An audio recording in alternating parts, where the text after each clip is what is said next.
ولكن البر من آمن بالله واليوم الآخر والملائكة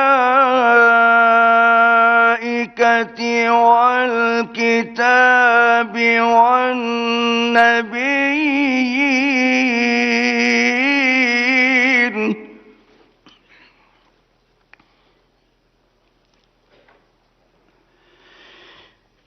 وآتى المال على حبه ذوي القربى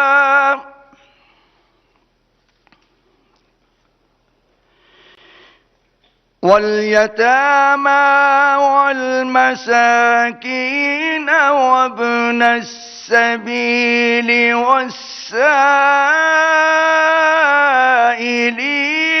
وفي الرقاب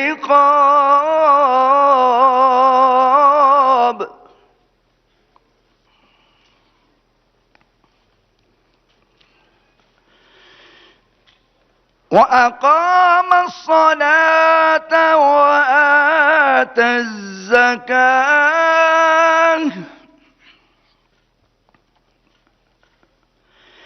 والموفون بعهدهم إذا عاهدوا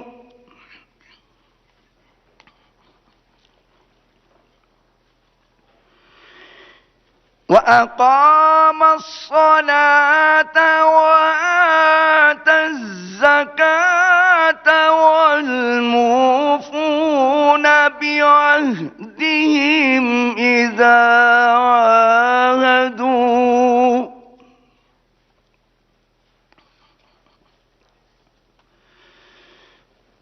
والصابرين في البأساء والضراء وحين البأس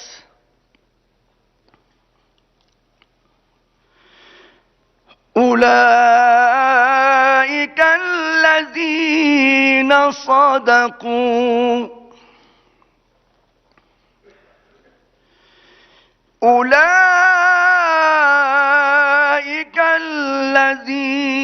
صدقوا وأولئك هم المتقون صدق الله العظीम। इरशाद रब्बानी है, सारी अच्छाई मशरिक और मगरब की तरफ मुंह करने में ही नहीं बल्कि हकीकतन अच्छा वो शख्स है जो अल्लाह ताला पर, क़यामत के दिन पर, फरिश्तों पर, किताबुल्लाह और नबियों पर ईमान रखने वाला हो, जो माल से मोहब्बत करने के बावजूद क़राबतदारों, यतीमों, मिस्कीनों, मुसाफिरों और सवाल करने वालों को दे, गुलामों को आज़ाद करे, नमाज की पाबंदी और ज़कात की अदायगी करे, जब वादा करे तब उसे पूरा करे, तंग दस्ती, दुख दर्द और लड़ाई के वक्त सब्र करे, यही सच्चे लोग हैं और यही परहेजगार हैं। वाखिर दावाना अल्हम्दुलिल्लाह रब्बिल आलमीन। जज़ाकल्लाह। So I have your permission for the statement. Do I have your permission for the statement?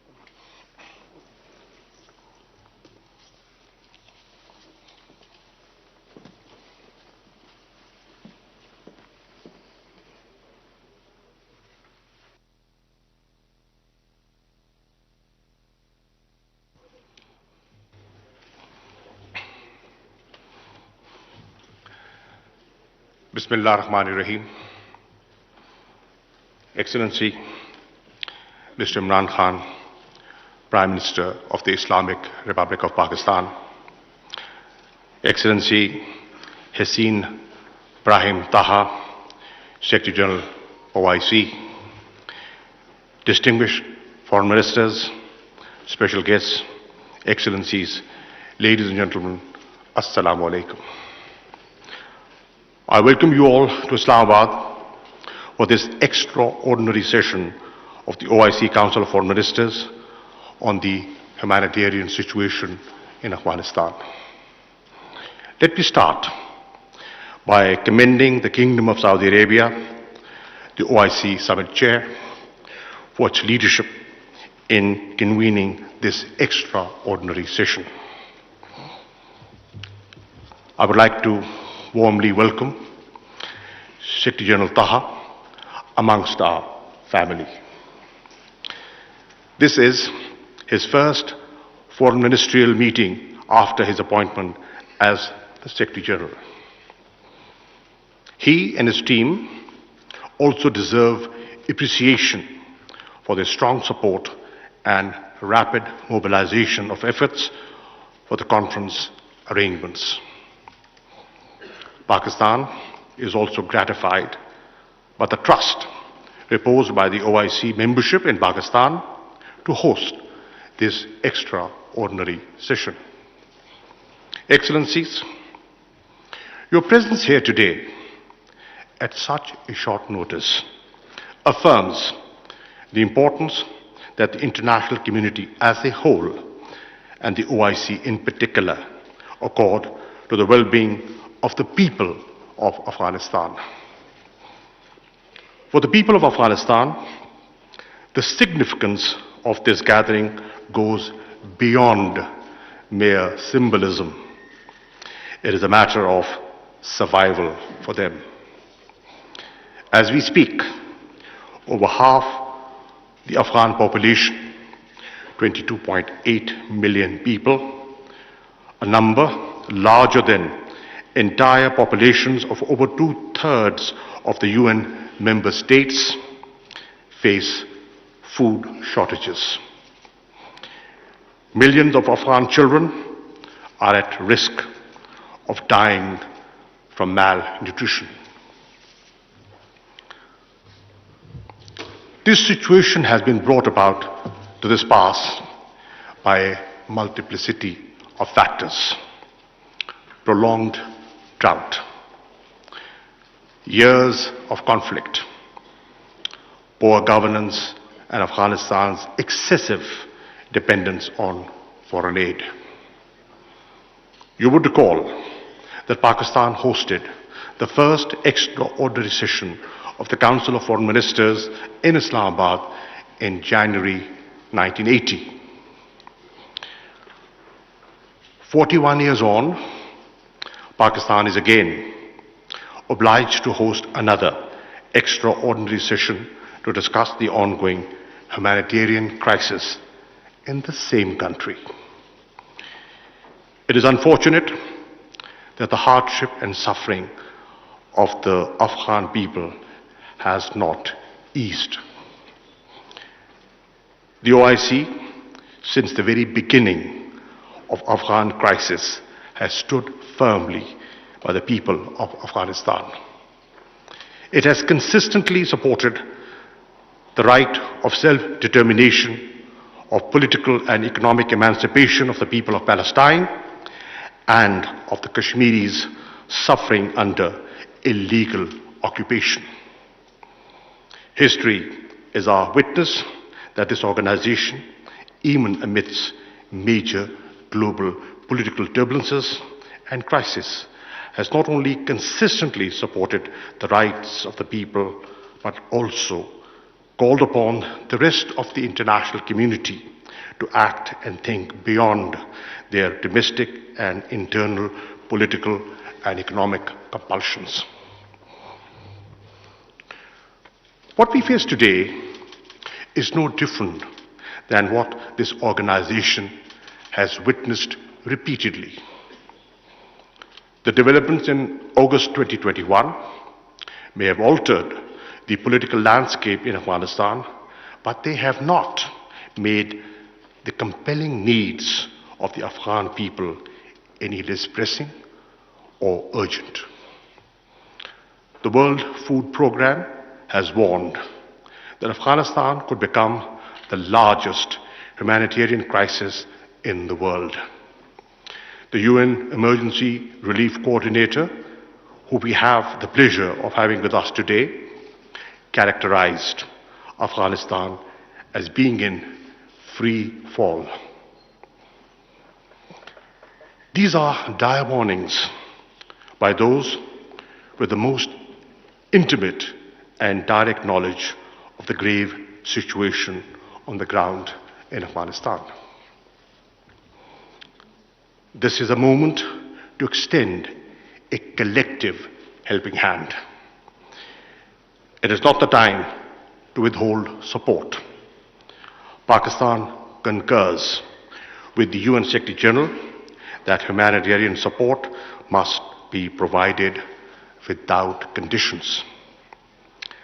I am confident that I speak for the OIC membership today in reaffirming that this gathering is about the people of Afghanistan, and the only message it wishes to send is one of our unity of purpose and resolve. On its part, Pakistan has demonstrated that its approach towards Afghanistan is guided by the urgent humanitarian concerns. Notwithstanding our state of relations with India, as a special gesture of goodwill towards the Afghan people, Pakistan has decided to allow transportation of 50,000 metric tons of wheat and life-saving medicines from India to Afghanistan through the land route.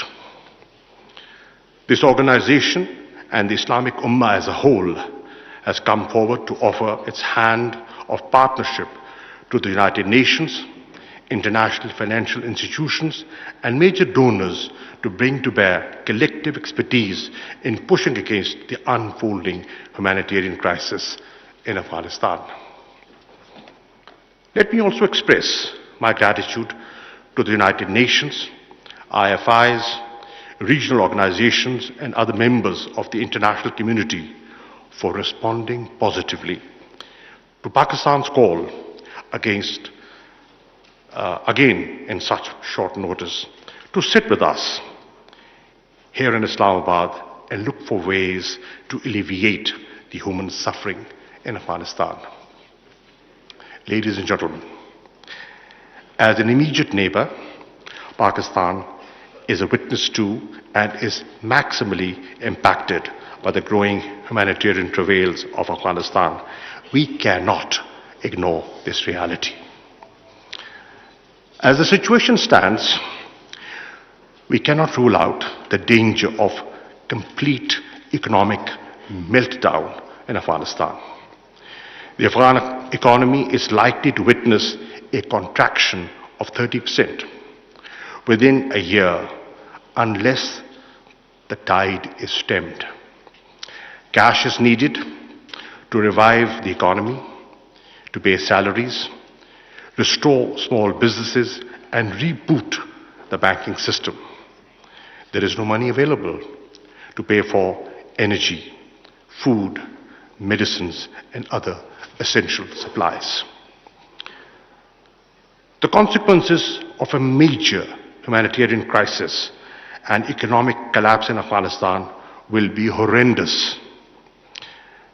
Massive human suffering, mass exodus of Afghan refugees, radicalization, terrorism, and instability, with grave consequences for regional and international peace and security. We must not allow this to happen. Ladies and gentlemen, for its part, Pakistan is doing all it can to help our Afghan brethren. We have committed $30 million in assistance to Afghanistan, humanitarian assistance of around 1,700 metric tons of relief goods has already been provided. Our efforts are inspired by an abiding vision of solidarity and goodwill for Afghans. No other country stands to gain more from peace in Afghanistan than Pakistan. A peaceful, stable, prosperous Afghanistan will offer a rich peace dividend for Afghanistan, Pakistan, and the entire region. Excellencies, this extraordinary session must usher in visible change and signal to the people of Afghanistan that we are united in helping them stabilize their economy and country. OIC can act as a catalyst and a conduit in this regard. I propose a 6-point framework for the OIC to lead. First, we could create a vehicle within the OIC to channel immediate and sustained humanitarian and financial support to the Afghan people, including from pledges by the OIC member states and other donors. Second, we should agree to increase investment in the people of Afghanistan bilaterally or through the OIC in areas such as education, health, technical and vocational skills to the Afghan youth.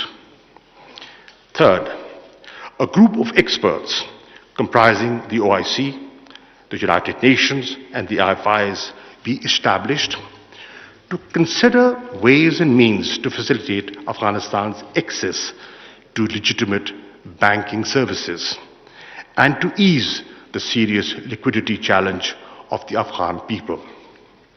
Fourth, we should focus on enhancing food security of the Afghan people. The Islamic Organization for Food Security can and must lead this effort. Fifth, invest in building capacity of Afghan institutions in countering terrorism and combating illicit trade in narcotics. Finally, engage with Afghan authorities to help meet the expectations of the international community, in particular regarding political and social inclusivity, respect for human rights, especially the rights of women and girls, and combating terrorism. Excellencies, an unprecedented opportunity to consolidate peace beacons. We must not repeat the mistakes of the past. Today, we have before us a historic chance to turn the tide. The great poet philosopher of the East, Allama Muhammad Iqbal, characterized Afghanistan as a pivot for peace, stability and prosperity for the entire region. This extraordinary session offers us the platform to recommit ourselves to the vision of restoring Afghanistan as the beating heart of Asia. We must seize this historic opportunity. I thank you.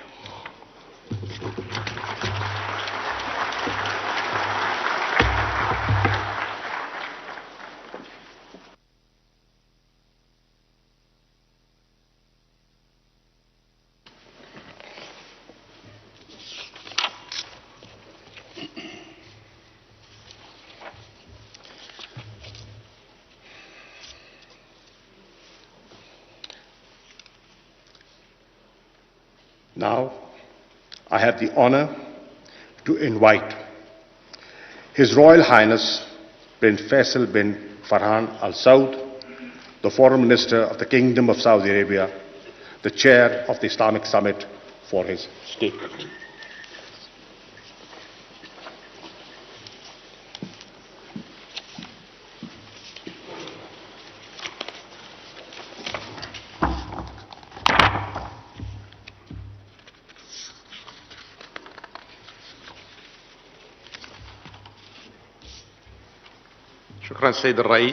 Thank you, Mr. Chairman. Bismillahirrahmanirrahim. In God most gracious, most merciful, and peace and blessings be upon our noble Prophet and his king and companion, Your Excellency Mr. Imran Khan, Prime Minister of the Islamic Republic of Pakistan, His Excellency Muhammad Shah, Minister of Foreign Affairs of the Islamic Republic of Pakistan, Your Excellencies and Highnesses, the Honorable Ministers, Honorable Secretary General of the OIC, Honorable ladies and gentlemen, Honorable participants, Assalamu alaikum wa barakatuh.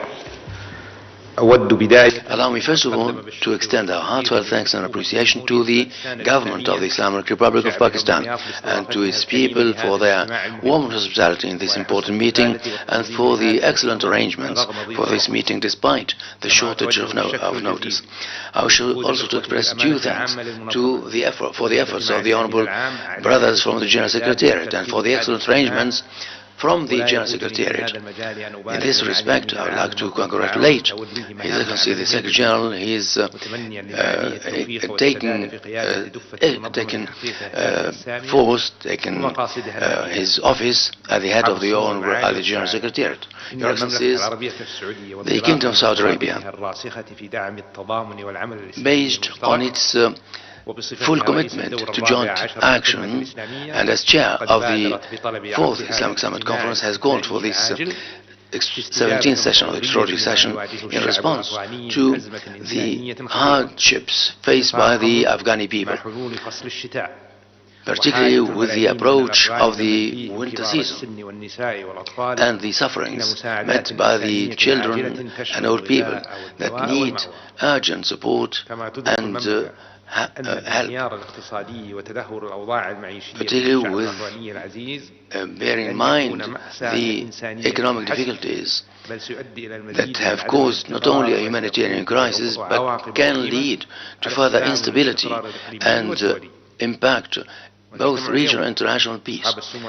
Your Excellencies, we are committed to convene today under the umbrella of the OIC this long-time organization based on principled goals and objectives of the noble Islamic faith that involve peace, security and extending help to the needy, middle-of-the-road action and rejecting all kinds of manifestations of terrorism. Our joint action under the umbrella of the OIC, this OIC that represents 2/3 of the world community, represents action that is based on coordination for the benefit of peace and security and the peace of the world. Our meeting expresses our solidarity to the Afghani people and sends a message to the international community of the importance for immediate action to put an end to the degraded situation in Afghanistan. Your Excellencies and Highnesses, Mr. Chairman, the sufferings of the Afghani people have lasted for too long, and the Afghani people have faced instability and lack of peace, and we witness the action of the Afghani people to put an end to this tragedy, and this calls for communal action between all parties and rejection of all forms and manifestations of segregation and terrorism and extremism, bearing in mind the need to respect human rights and the rights of women as assured by the Islamic Sharia. The unity of the Afghani people is the proper way towards security and rejecting outside intervention. The Kingdom of Saudi Arabia aims to help towards the proper findings and outcomes of this meeting to extend urgent assistance to the Afghani people under the leadership of the organization and the help of the various international bodies and organizations, including the Islamic Solidarity Fund and the ISESCO and the initiative of food supplies assistance for the Afghani people and the various international financial institutions and international community to reach out to the Afghani people and alleviate their sufferings. Let our organization play a major role in this respect. The Kingdom urges the member states of the OIC and the members of the other international organizations to partake in extending the necessary humanitarian support to the Afghani people and to prevent the degradation of the economic situation in Afghanistan. The Kingdom has extended over the past decades support to various humanitarian works for the benefit of the Afghani people. Our help has extended 1 billion Saudi riyals, and we have held bridges and airlifted support, food supplies to the Afghani people through the Center of King Salman for human support for the benefit of the Afghani people. Your Excellencies and Highnesses, Afghanistan stands today once again at the crossroads with a situation that could lead to chaos, that would adversely impact all concerned, both regionally and internationally. And this reflects the importance for us to put in further efforts through our Islamic action to overcome the difficulties and the responsibilities placed upon the shoulders of the international community to work together to achieve this by support and further coordination and cooperation for the benefit of Afghanistan towards better future. The Kingdom also condemns the terrorist actions that targeted minorities in Afghanistan, that constitute components of the Afghani people, and we wish to promote peace and security, and this requires cooperative action at the level of the international community.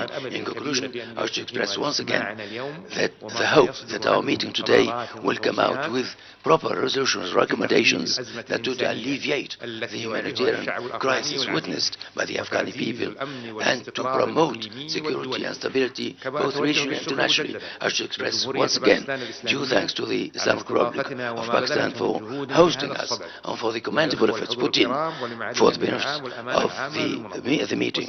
Due thanks to the Secretary General and to all the participants. Wassalamu alaikum. Thank you, my brother, for this very important statement of yours. I now request His Excellency Mr. Hussein Brahim Taha, Secretary General of the Organization of Islamic Cooperation, to deliver his statement.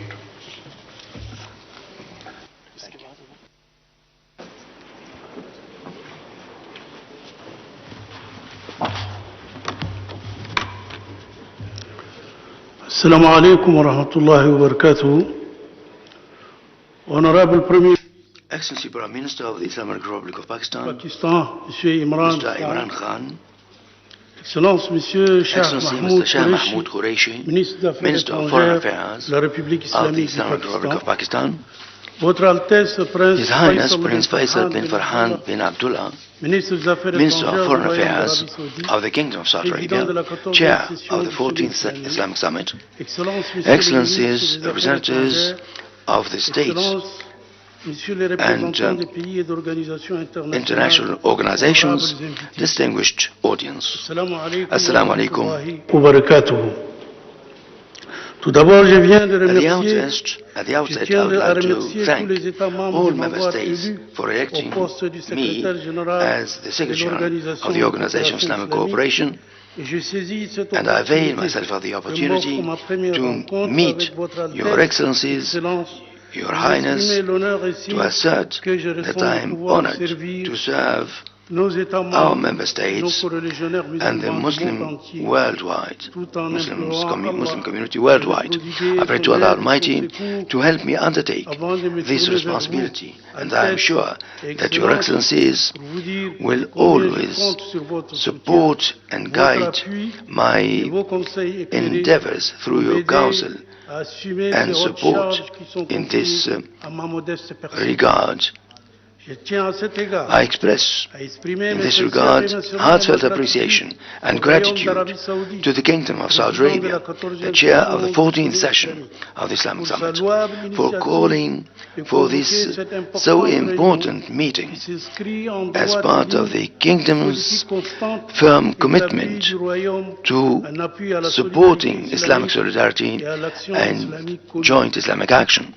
I also thank the government and people of the Islamic Republic of Pakistan for their most cordial welcome and generous hospitality to my daughter's person and to delegations participating in this meeting for the excellent arrangements to ensure that the aspired results may be achieved.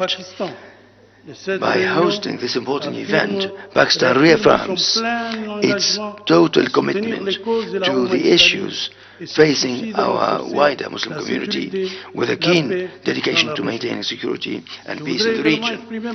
I would like also to express gratitude to you all, Excellencies, for attending this meeting and for taking the hardship to join us despite the travel complications related to the coronavirus with its new variant Omicron. This effort best expresses Islam's universal message of harmony and harmonious relations and solidarity. Honorable Prime Minister, we view this meeting as a very important event in support of the Afghan people. All the more so because the issue of Afghanistan has been high on the OIC's agenda for decades. The organization has always taken strong positions supportive of this member country. The OIC General Secretariat has been following the unfolding events in Afghanistan with great interest, being fully committed to the region's peace, security, stability and development. Based on its charter principles of promoting peace and security, in which the principle of non-intervention in the Member States' domestic affairs aspects of their strategic national choices, the General Secretariat calls for upholding sovereignty, unity and territorial integrity of Afghanistan.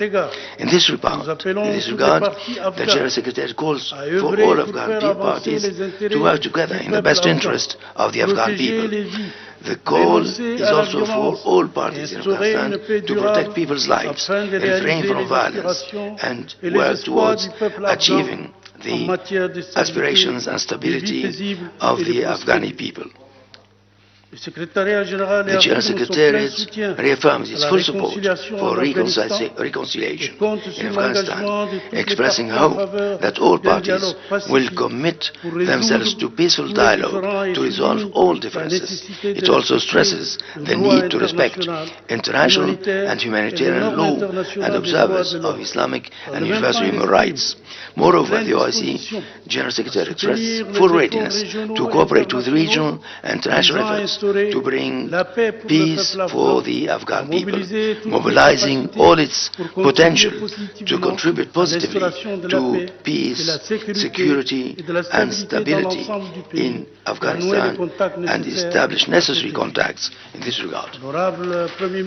Honorable Prime Minister, the role of the OIC member states in delivering humanitarian assistance is more necessary than ever before because of the growing humanitarian challenges facing the Afghani people that the coronavirus pandemic has exacerbated. In this regard, we call for promoting the role of the OIC mission in Kabul with the necessary financial, human and logistical resources to fully deliver its full responsibility in supporting development in Afghanistan. We also call on the Member States and all OIC institutions to deliver humanitarian assistance through the OIC mission in Kabul, in keeping with the recommendations of the final communique of the open-ended extraordinary meeting of the level of permanent representatives to discuss the situation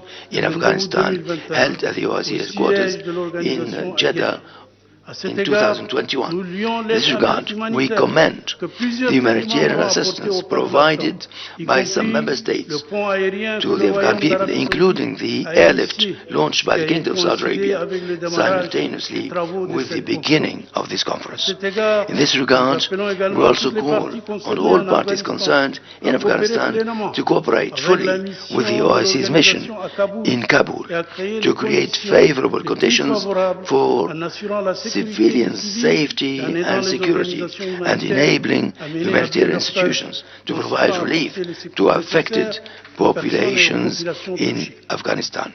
Honorable Prime Minister, Excellencies, the Ministers of Foreign Affairs, the international community is called upon now more than ever to ensure Afghanistan is never again used as a platform or haven for terrorist organizations, and that there is no foothold for terrorist groups in the country. For the international community to achieve this, it is called upon to find sustainable political solutions to the situation of Afghanistan, to help bring the country back into the international mainstream and benefit from the global economic and financial systems.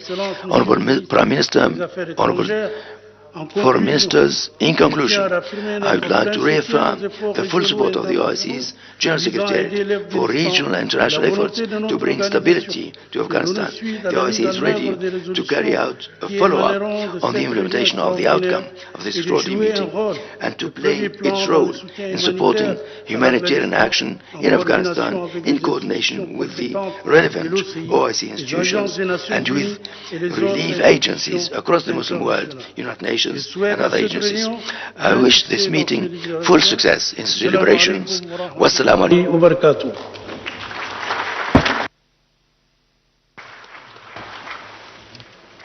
Thank you, Secretary General, for your kind remarks.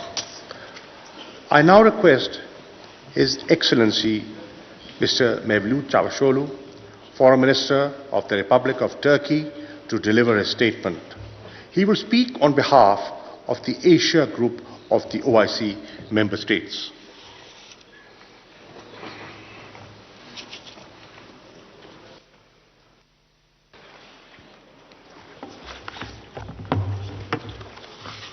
Bismillahirrahmanirrahim. Honorable Prime Minister, Secretary General, colleagues, brothers and sisters, Assalamu alaikum wa rahmatullahi wa barakatuh. Let me also thank our Pakistani and Saudi brothers for organizing this meeting, this very timely meeting. We are pleased to have Secretary General Brother Taha for his first Council of Foreign Ministers. Quran al-Karim tells us that this community of yours is one single ummah. Solidarity with our Afghan brothers and sisters is a moral obligation and a religious duty. Nearly 23 million people, 60% of the population, are facing hunger in Afghanistan. The OIC should play a leading role in mobilizing the international support for Afghanistan. The resolution that we will adopt today should be implemented. First, we should coordinate humanitarian assistance. Let me also thank Pakistan for facilitating the transfer of humanitarian aid. We also support Uzbekistan's effort to make Termes another UN hub for aid, especially to the northern regions. The establishment of a trust fund by the Islamic Development Bank is a step in the right direction. Second, the collapse of the economy must be prevented. Continuing sanctions unfortunately cripple the financial system. pledge will be meaningless unless this money reaches the Afghans. We should work on solutions to unlock financial channels for resolving liquidity and bank transfer problems. Third, humanitarian and economic crisis increase migratory pressure and the burden on neighboring countries. OIC should work with other international organizations like UNHCR and IOM to support displaced persons. Fourth, engagement. Working with Taliban is necessary to achieve stability. As brothers, we continue to advise the acting government to be inclusive, protect the rights of all, and expand access of women and girls to employment and education. We welcome the positive statements and steps to this end. This will increase the legitimacy and strength of the government both inside and outside of the country. Dear sisters and brothers, the worsening crisis has a great impact on the Muslim nations of Asia. We welcome the active engagement of Asian nations, including Pakistan, Iran, Uzbekistan, Turkmenistan, Indonesia, and Malaysia, with the Afghanistan issue. We should do more and play a flagship role as the Islamic community. By organizing a joint visit of OIC foreign ministers to Kabul, we can show solidarity with our Afghan brothers and sisters and give our messages directly and take the lead as Islamic nations. Before concluding, I want to highlight our determination and support to achieve an independent Palestine with Al-Quds al-Sharif as is its capital. Dear brothers and sisters, our Afghan sisters and brothers deserve a better future, and we must take action now. Assalamu alaikum.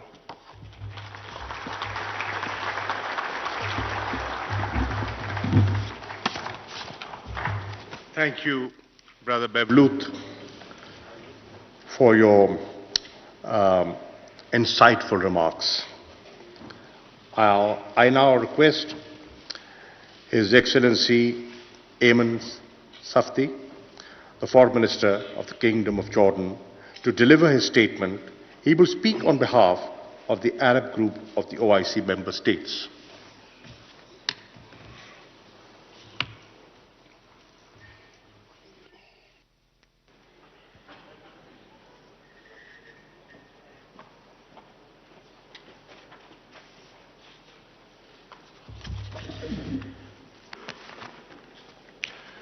بسم الله الرحمن الرحيم والصلاة والسلام على سيدنا محمد النبي العربي الهاشمي الأمين. دولة رئيس وزراء جمهورية باكستان the Prime Minister of the Islamic Republic of Pakistan, Imran Khan, Your Excellency, the Foreign Minister of the Islamic Republic of Pakistan, Shahbaz Mahmood Qureshi, Your Excellency, Your Highness, the Minister of Foreign Affairs, Amir Faisal bin Farhan of the Kingdom of Saudi Arabia, and Your Excellency, the Secretary General of the OIC, Mr. Hussein Ibrahim Taha, Excellencies, Assalamu alaikum wa barakatuh. Allow me first to extend my heartfelt thanks to our brothers and sisters from the Islamic Republic of Pakistan for the excellent arrangements for this meeting and for the warm welcome hospitality extended to us at such a short notice. Due thanks are also extended to our brothers from the Kingdom of Saudi Arabia for the initiative of calling for this meeting of particular importance. Due thanks are also extended to His Excellency the Secretary General of the OIC, Mr. Ibrahim Taha, whom we congratulate on his assumption of his new responsibilities at the head of the OIC and for his efforts. Your Excellencies and dear brothers, within the chaos that Afghanistan witnessed over the past years, obscurity spread all across the country and brought sufferings to the Afghani people, and the fees were paid by the Islamic Afghani people and by other Muslim people across the world. Today Afghanistan stands at a crossroads, either to further work and degrade and continue the conflicts that will bring further sufferings and will allow the return of the terrorist groups and their dangers for the world at large, or we should start a new path of rebuilding or reconsideration that would be observant of the rights of the Afghani people to dignity in line with the principles and laws of the Islamic faith, enabling the Afghani people of all segments, men and women, to the right to education, to work, and other human rights, and for all who live in Afghanistan to have their full rights and to prevent any resurgence of terrorism and terrorists. Either, therefore, a catastrophe of chaos and obscurity, or the fruits of rebuilding and reconsolidation of our efforts in line with the principles of our noble faith for the benefit of peace, equality, and justice and tolerance. The choice is clear, and in our world, both Arab and Muslim, we need to work together to protect the sisterly Afghani people whose half population are witnessing great dangers.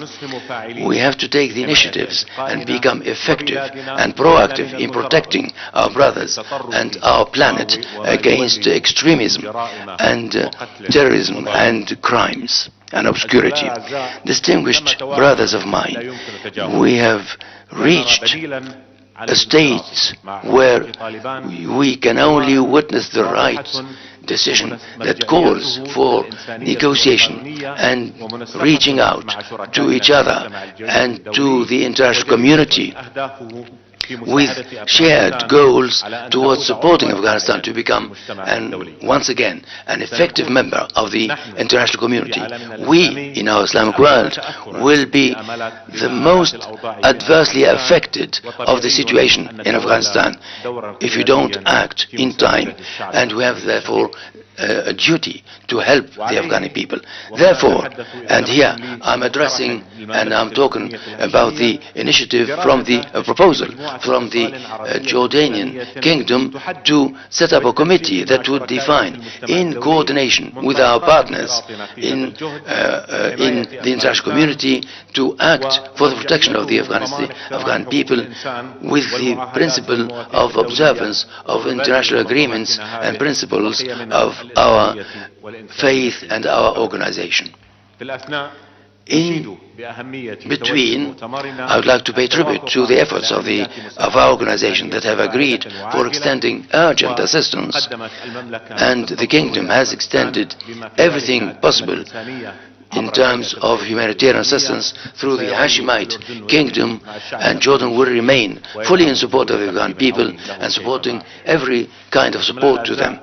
My dear colleagues, wish to reiterate and underline the importance for our meeting to adopt and approve the decision and recommendation for the benefit of the Palestinian cause, and there would be no peace and comprehensive stability without resolving the Palestinian issue on basis that would ensure all rights of the Palestinian people, foremost of which their right to an independent state with Al-Quds al-Sharif as its capital on the lines of 1967, on the grounds of the two-state solution for all people to live in peace and security side by side. And once again, on behalf of the Arab group, I'd like to extend due thanks to our brothers from Pakistan for the excellent arrangements for this meeting, and to our brothers in the Kingdom of Saudi Arabia for their commendable initiative. It's our hope that our present meeting will come out with a proper approach that will be effective in support of the Afghani people and Afghanistan in general. Thank you all. Wassalamu alaikum wa barakatuh.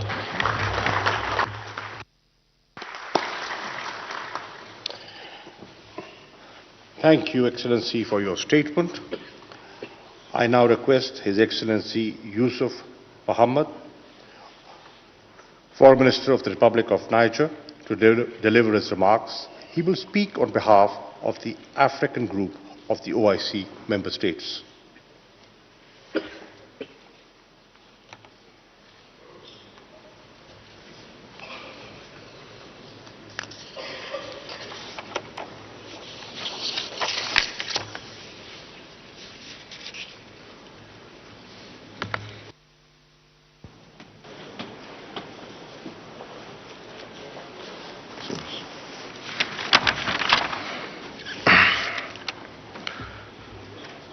Bismillah ar-Rahman ar-Rahim.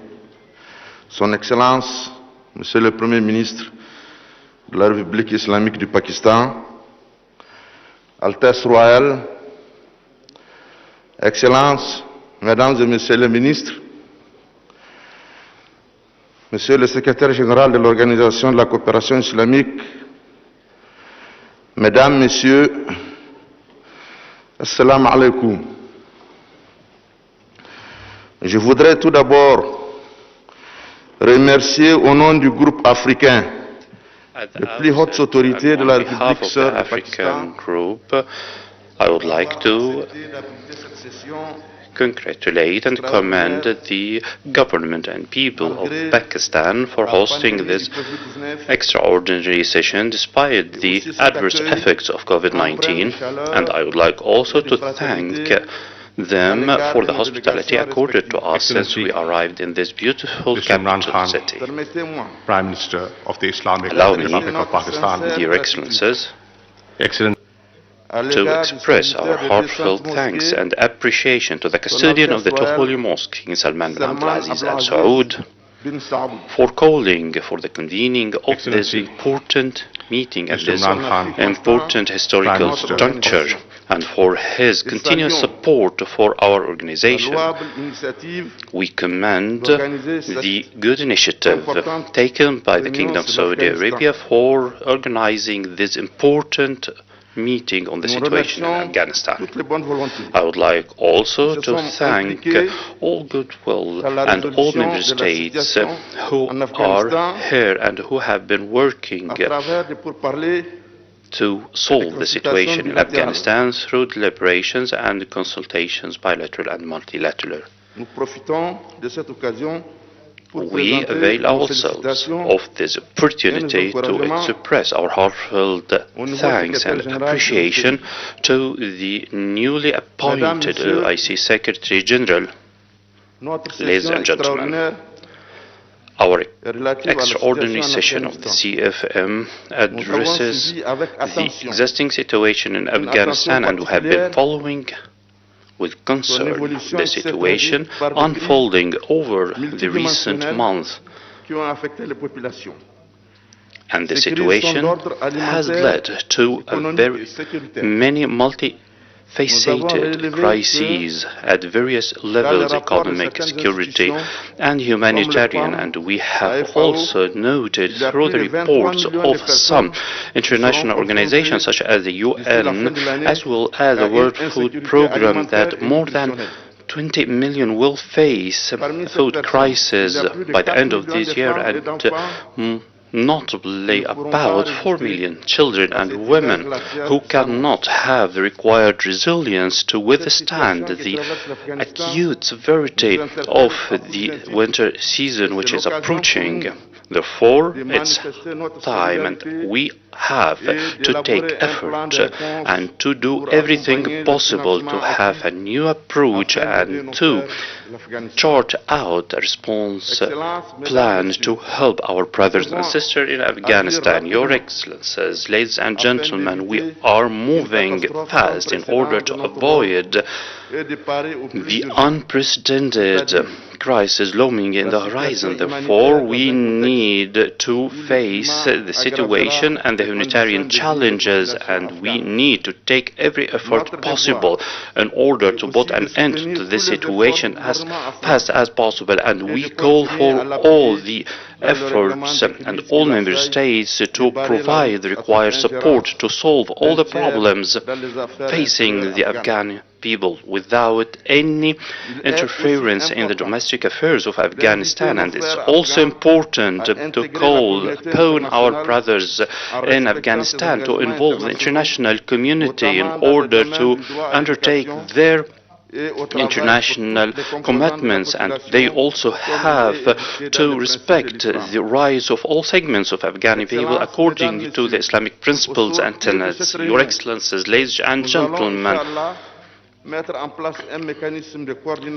end of this meeting, we hope that we can have a coordination mechanism which can provide the urgent humanitarian assistance required by our brothers and sisters in Afghanistan, and to coordinate with the international community in order to send such assistance to our brothers and sisters in Afghanistan as fast as possible. And we are sure that your various contribution would facilitate the implementation of such mechanism in consultation and in cooperation with the international concerned authorities and entities. And I believe that this meeting will result in commitments and pledges in order to provide assistance to the Afghan people. On the other hand, the African group in the OIC has always been supporting, providing continuous support to the Afghan people.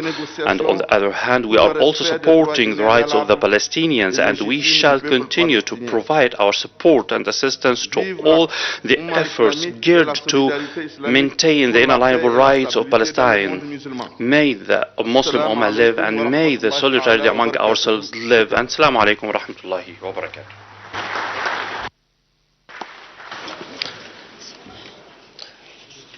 Thank you, Excellency, for your statement. I will now request Dr. Muhammad Suleiman Al-Jasir, Chairman of the Islamic Development Bank Group, to come to the rostrum and deliver his statement.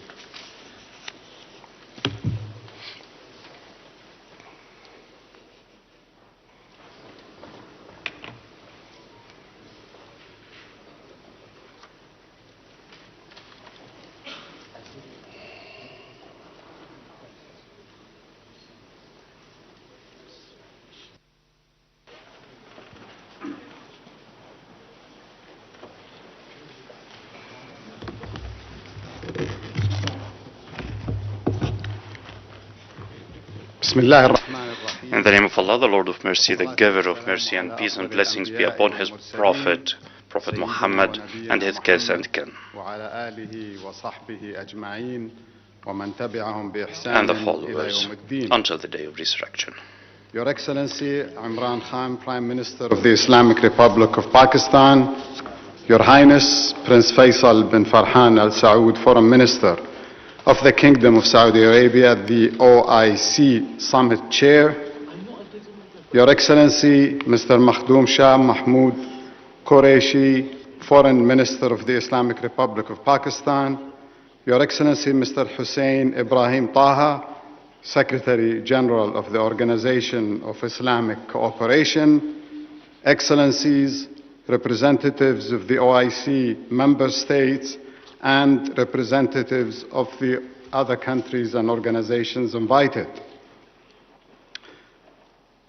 Assalamu alaikum wa rahmatullahi wa barakatuh.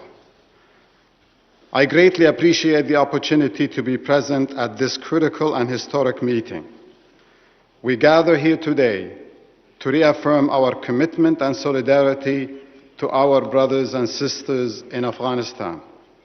Given the gravity and complexity of the challenges in Afghanistan today, no single entity or institution can tackle them alone.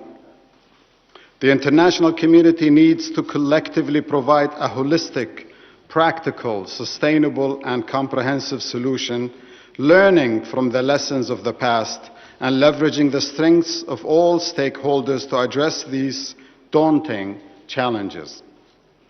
The immediate priority should be to urgently provide the core necessities, including food, shelter, clean water, child nutrition, healthcare services, education, and cash transfers, while taking appropriate mitigation measures to minimize potential leakages. Nevertheless, humanitarian response alone is not sufficient. There is a need for medium to long-term engagement to promote self-reliance and development beyond immediate humanitarian relief through reconstruction activities. Immediate humanitarian relief is essential to build foundation for stable economic recovery and development. Distinguished delegates, ladies and gentlemen, around 76% of Afghanistan's population lives in rural areas and is involved in farming and agriculture. Consequently, the development of agriculture will be instrumental in addressing poverty reduction and promoting food security. In this regard, international and regional organizations may help promote food security by introducing climate-resilient crops and enhancing agricultural productivity. It is also significant to economically empower communities, especially youth and women, and low-income families by strengthening their resilience to shocks, improving productivity in vital economic activities, and supporting microfinance and SMEs of Afghani entrepreneurs. Ladies and gentlemen, since 1975, the Islamic Development Bank has established itself as a trustworthy AAA-rated multilateral development bank and South-South partner. For 46 years, it has built a proven track record of supporting its member countries' inclusive and sustainable socio-economic development.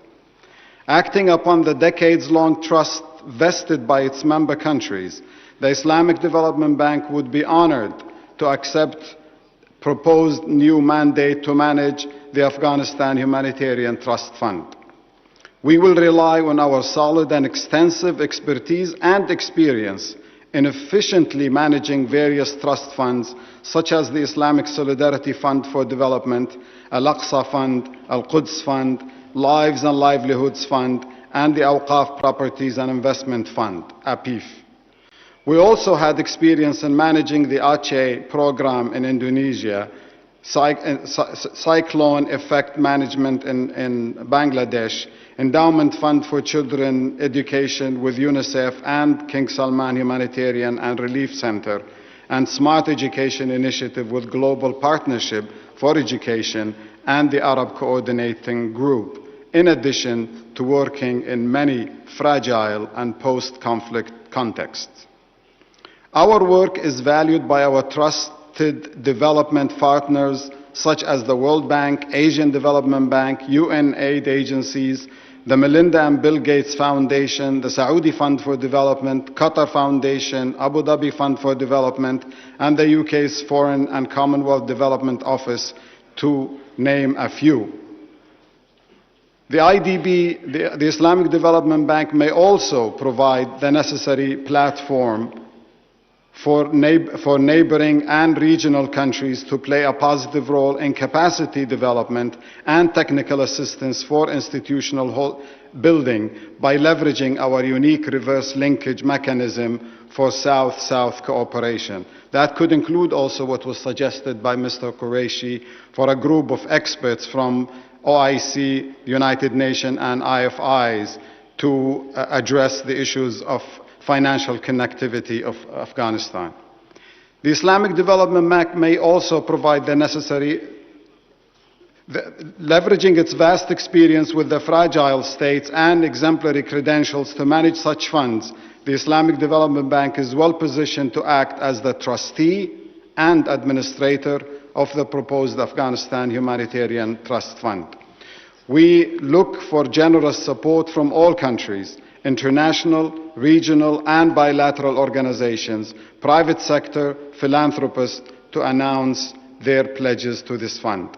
I hope today's forum will result in outcomes that will enable us to leverage the intrinsic Afghan entrepreneurial spirit to create local employment opportunities to ensure long-term peace, prosperity and growth in Afghanistan and beyond.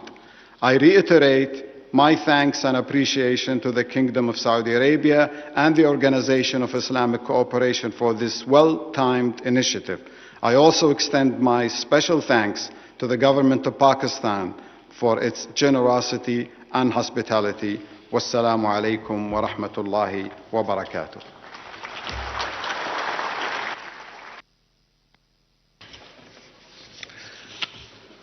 I thank Chairman Dr. Muhammad Salman Al-Jasir for his remarks and contributions to our discussions. I will now request Mr. Martin Griffiths, Under-Secretary General for Humanitarian Affairs and Emergency Relief Coordinator, UN Office for the Coordination of Humanitarian Affairs, OCHA, who is representing UN Secretary General, Mr. Guterres, to come to the rostrum and deliver his remarks.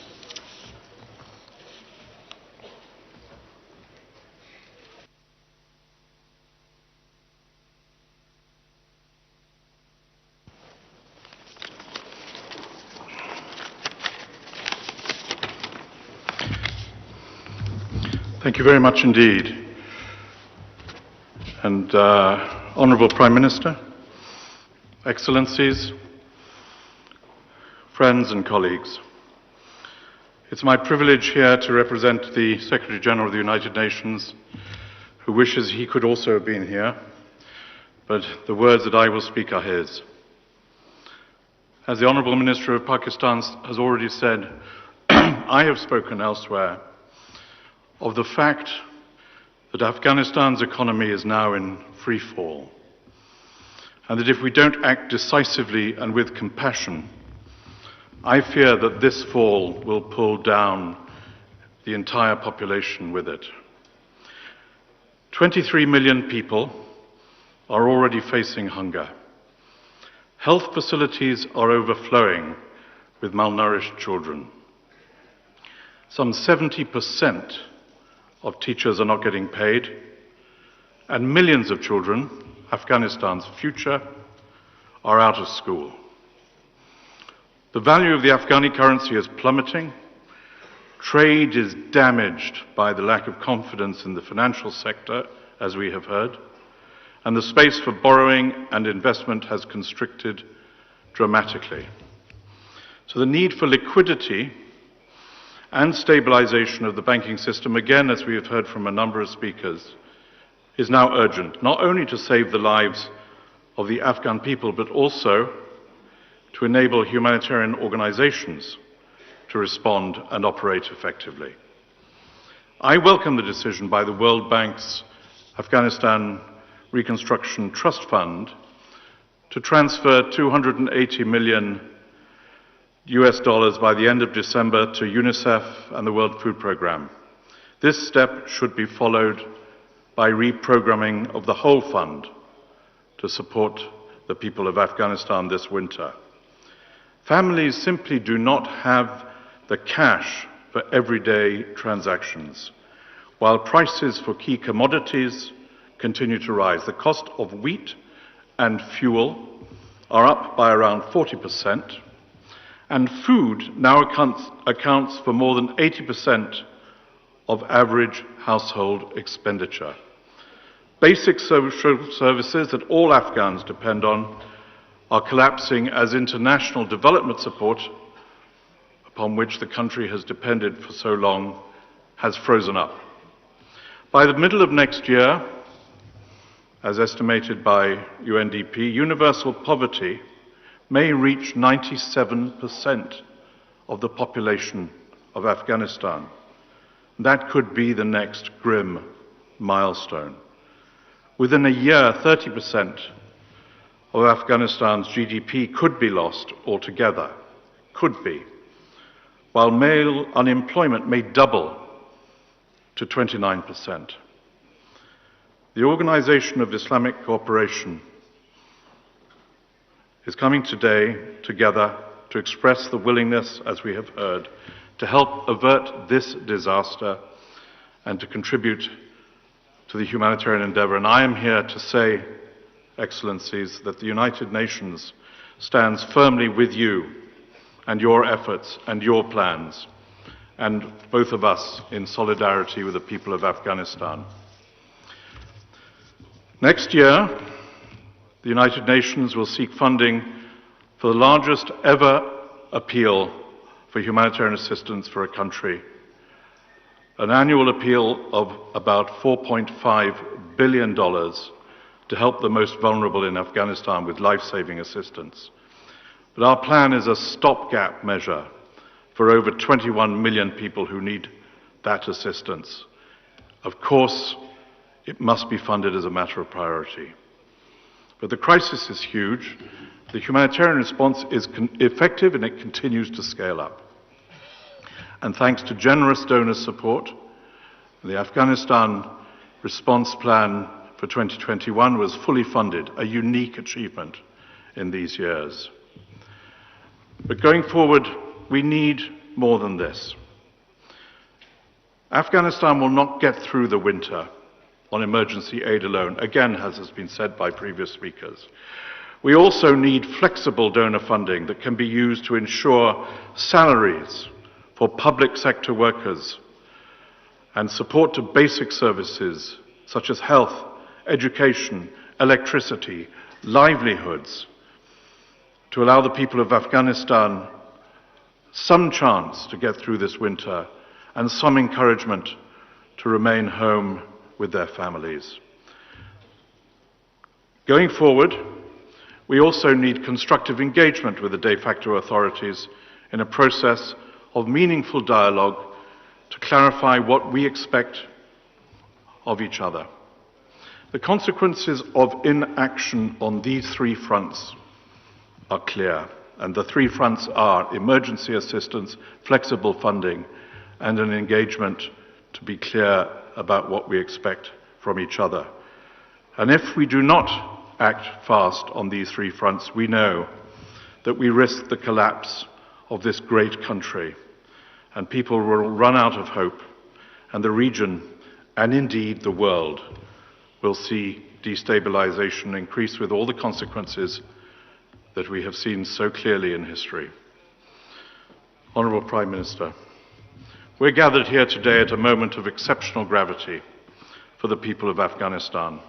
We have the advantage of being forewarned of the fate that awaits them if we do not act. We have the responsibility, because we are forewarned, knowing that if we do not act with urgency and with a collective will, there will be a terrible reckoning. We have that chance. We have that opportunity given to us also by those who convened this important international meeting. We cannot fail to do what is right and what we know is possible. Thank you.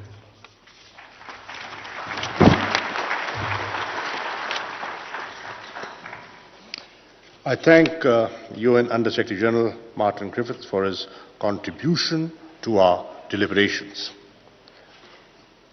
I now request His Excellency Imran Khan, Prime Minister of the Islamic Republic of Pakistan, for his keynote address. Bismillah ar-Rahman ar-Rahim. Iyyaka na'budu wa iyyaka nasta'in. Secretary General OIC, respected foreign ministers, ladies and gentlemen. First of all, let me welcome all of you to Pakistan. The irony is that 41 years ago, the extraordinary meeting of the OIC was held in Pakistan. It was discussing Afghanistan. And since then, all the troubles of Afghanistan started. No country has suffered as much as Afghanistan. 40 years of conflict.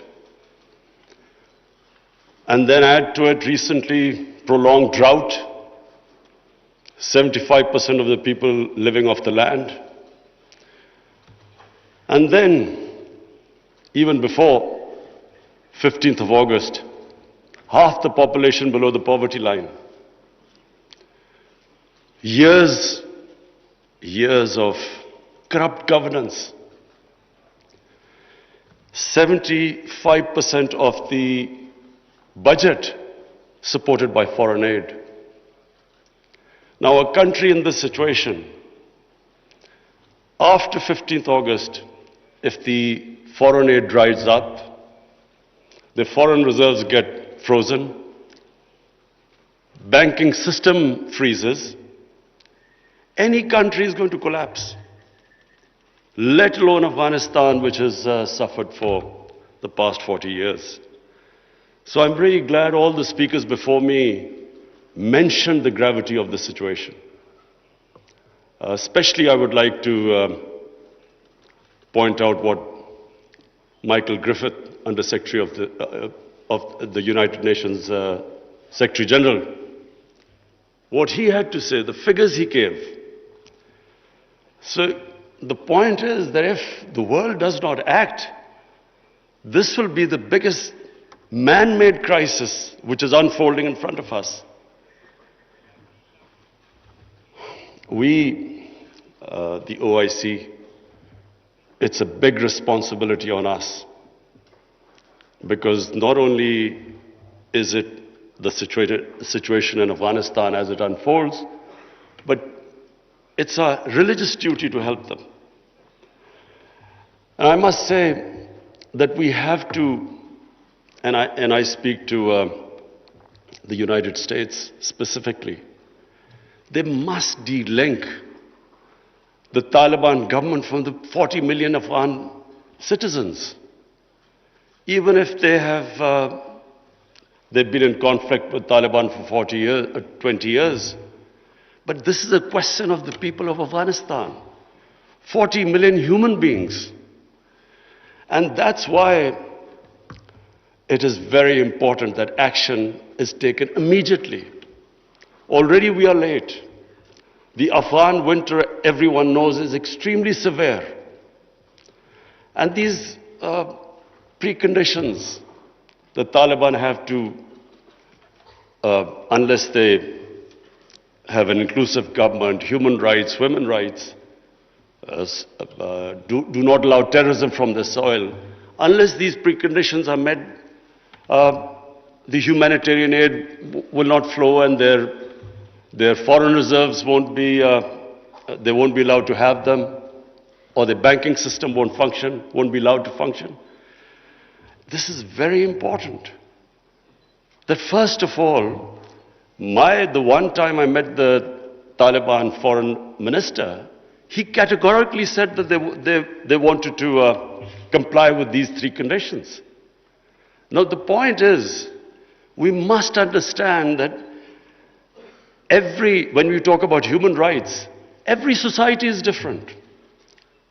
Every society's idea of human rights and women's rights are different. I just give you an example of the Pakistan, the Pakhtunkhwa province, which borders Afghanistan. Because the culture is similar, because Taliban is basically predominantly a Pashtun movement, and there are more Pashtuns on our side of the border. Now, the city culture is completely different from the rural culture. Culture in Kabul was always different to rural areas. Just like in Peshawar, it is completely different, the culture, to the district adjoining the Afghanistan border. So I give you an example. We give stipends to the child's parents to put the girls into school. But in our tribal districts, or the district adjoining Afghanistan, if we are not sensitive to the cultural norms of those people, even with stipends, they won't send their girls to school. But if we are sensitive to their cultural norms, without stipends, they're willing to send their girls to school. So this sensitivity, I'm afraid, when we are talking about human rights and women's rights, we have to be sensitive about this. But my big worry is that unless action is taken immediately, and I mean immediately, because we've been saying this for now 2-3 months, unless action is taken immediately, Afghanistan is heading for chaos. Any government, when it can't pay its salaries of its public servants, hospital, doctors, nurses, any government is going to collapse. But chaos suits no one. It certainly does not suit the United States. Because what if there's chaos there, and chaos means the inability, if the Afghan government does not have the ability to fight terrorism. And we know ISIL is now a threat. It has been a threat. We have had attacks from Afghan border, from ISIL into Pakistan. So the only way you can control what is, and ISIL is capable of international terrorism. And the only reason you can deal with it is if there's a stable Afghan government. And same with Pakistan. Our worry is, and remember, Pakistan lost 80,000 people. We were the biggest collateral damage of the Afghan war. Our economy was shattered. Over $100 billion lost to the economy. 3.5 million people internally displaced. Well, the last thing we want is chaos in Afghanistan, more refugees. We already have over 3 billion Afghan refugees. To date, we have 234,000 Afghans who've overstayed their visa because their situation in Afghanistan means they can't go back. And remember, this is a country, like most developing countries, who are suffering from the fallout of the coronavirus. COVID-19, we're all suffering from the impact it has had on world economies. So we are in no position to deal with this, another influx of refugees and terrorism. So my request to the international community, to the United States specifically, I know the Europeans are extremely sensitive. They understand the situation. There's a refugee problem not just in Europe, all over the world.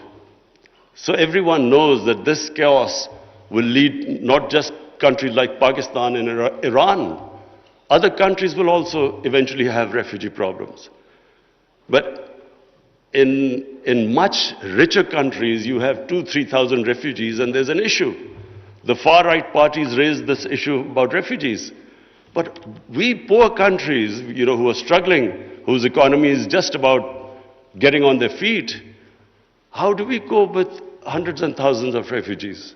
So it is in no one's interest that there's chaos in Afghanistan. And that's why I was very impressed by the Islamic Development Bank's suggestions of immediate, medium and long-term ways of helping the people of Afghanistan or making the economy sustainable. I would look forward to the foreign ministers that you will come up with a roadmap by the end of this evening. And that roadmap not only should be pushed by the OIC, by the United Nations, by the European Union, and by, of course, the United States. Because, as I repeat, chaos in Afghanistan suits no one. And finally, because I have this platform of the OIC foreign ministers, I would just raise two more points. One is Palestine and Kashmir. The people of Palestine and Kashmir look to us. They want to see a unified response from us about their human rights, about their democratic rights, rights which United Nations Security Council resolutions have given them, and unfortunately not implemented. We should, on every forum, raise our voices and a unified stance. And lastly, I want to talk about Islamophobia. Unfortunately, the refugee crisis in Western countries has exacerbated Islamophobia. Islamophobia really started reaching a dangerous levels after 9/11, when terrorism and Islam were connected. when word terms like radical Islam came, they connected somehow Islam was responsible for terrorism. This connection has made life difficult for people living in Western countries, Muslims living in Western countries. The man in the street in the West cannot distinguish between what is a moderate Muslim and what is a radical Muslim. So you have stuff like in New Zealand, a man walks into a mosque and shoots 50 people. It's because this term, radical Islam, Islamic terrorism, they have to be delinked.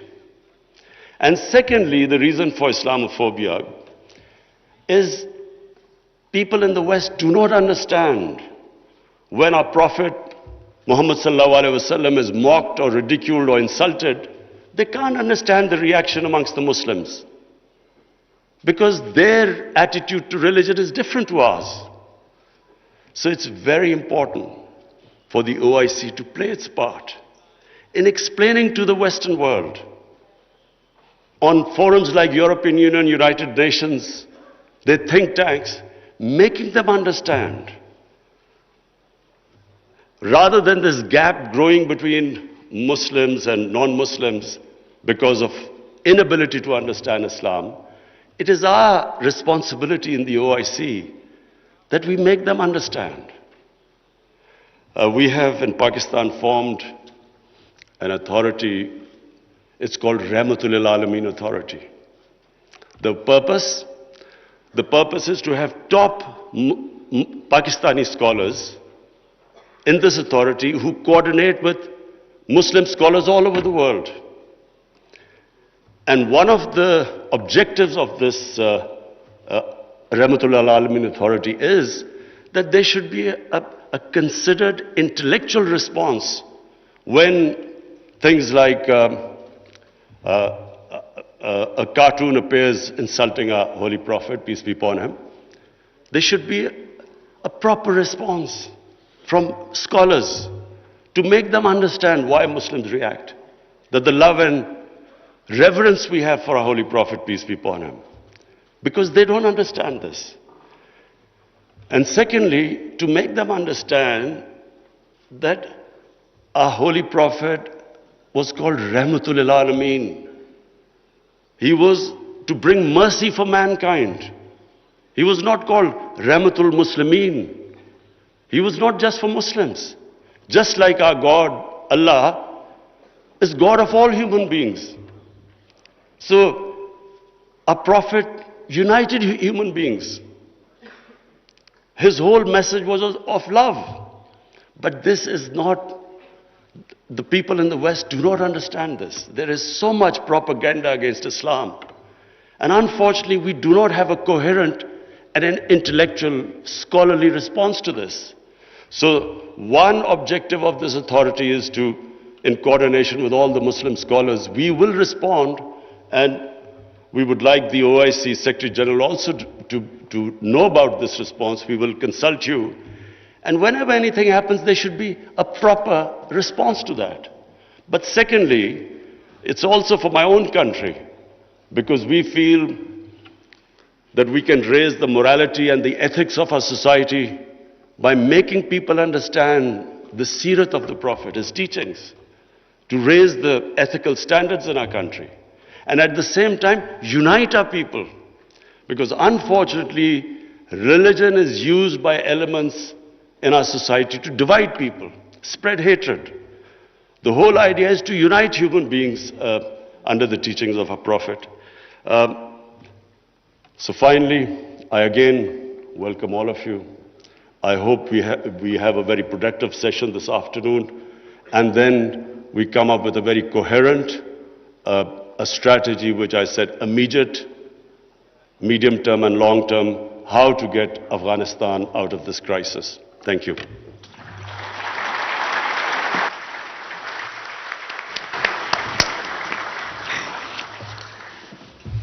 Thank you very much, Prime Minister, for your gracious presence and words of wisdom. I'm sure the House values your thought-provoking address and candor. Your remarks comprehensively covered all important dimensions of today's topic and would guide the proceedings of this extraordinary session. We will now take a break for 10 minutes. Now, the session will resume after 10 minutes, as the next segment would be off camera. Media personnel and guests in the galleries are kindly requested to leave.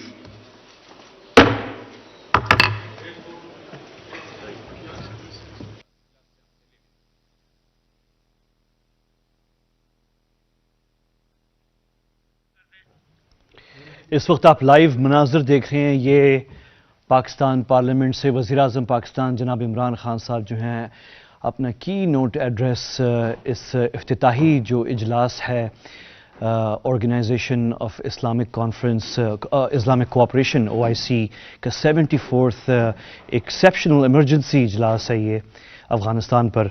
और आज ये तारीख़ी